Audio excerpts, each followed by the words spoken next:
Are you hungry for the latest news and trends from the internet? Welcome to What's Cooking on the Internet, your one-stop shop for discovering the hottest digital delights. Hit that subscribe button and let's get cooking. Iran's decades-long campaign of violence against the United States is a threat that refuses to fade away. As we look back on the complicated history between the US and Iran, a pressing question arises. Has the threat of Iran's violence against American forces really decreased over time, or is it just getting sneakier?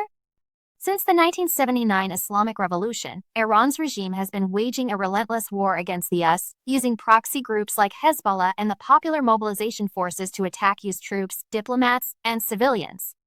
This threat isn't just a relic of the past, it's alive and kicking today, with Iran launching missiles at Al-Qaeda Air Base in Qatar in response to the American attack on its nuclear sites.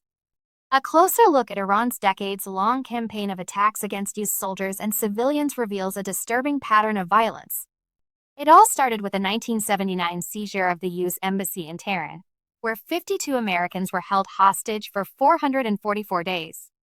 In the 1980s, Hezbollah, backed by Iran, carried out a wave of terror, including the April 1983 suicide car bombing at the US Embassy in Beirut that killed 63 people and the October 1983 Marine barracks bombing in Beirut that killed 241 US service personnel. In the 1990s, Iran-backed Hamas and Palestinian Islamic Jihad carried out a wave of terror in Israel, including attacks that killed many Americans. The Khobar Towers bombing on June 25, 1996, was carried out by Hezbollah al-Hayas, a Saudi-based militant group with strong ties to Iran's Islamic Revolutionary Guard Corps Iraqi. The attack involved a massive truck bomb detonated near a housing complex for US Air Force personnel in Tehran, Saudi Arabia, killing 19 American airmen and injuring nearly 500 others. Iran's connection to Al-Qaeda and 9/11s is also a major concern. While there's no evidence that the Iranian regime knew about the 9/11 attacks in advance, there's strong evidence that the regime helped Al-Qaeda members travel in and out of Afghanistan before and after the attacks.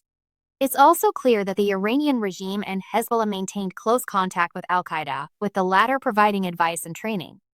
In the 2000s and 2010s, Iran orchestrated elements of the deadly insurgency against US and coalition forces in Iraq through a number of militias armed and trained by Iran, such as Kataib Hezbollah and Asaib al-Haq.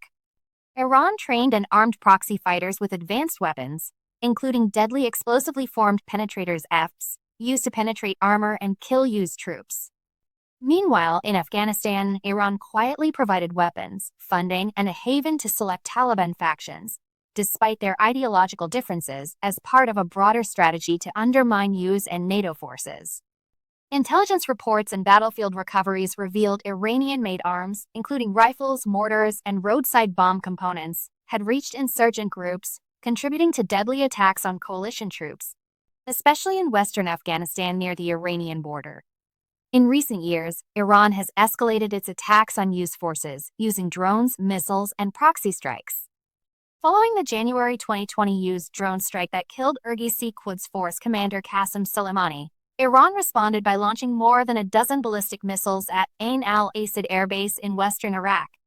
Over 100 US service members stationed at that air base suffered traumatic brain injuries in the attack.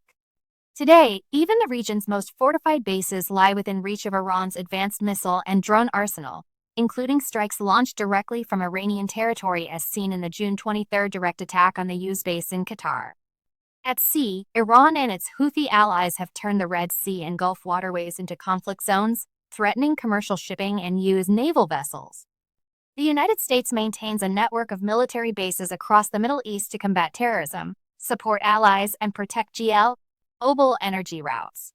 About 40,000 US troops are deployed regionally, including roughly 2,500 in Iraq and Syria at key sites like Al-Asad, Erbil, and Ain al-Tanf, focused on containing ISIS remnants. Larger hubs, such as Al-Udeid in Qatar, use Central Command Forward, Camp Arifjan in Kuwait, Al-Dhafra in the UAE, and bases in Jordan serve as vital command, air power, and logistics centers. Tehran views this US presence as a threat to its regional ambitions and targets American forces through the Popular Mobilization Forces in Iraq and the Houthis in Yemen. These groups have launched hundreds of drone, rocket, and missile attacks, especially in Iraq, Syria, and Jordan. The US has reached a fragile ceasefire with the Houthis in May following US airstrikes, but the broader threat remains. Iran is not just posturing, it's systematically targeting U.S. forces in a long-term effort to expel the U.S. and reshape the Middle East in its favor. As we navigate this complex and often fraught relationship, we must ask ourselves, has the threat of Iran's violence against American forces really decreased over time, or is it just getting sneakier?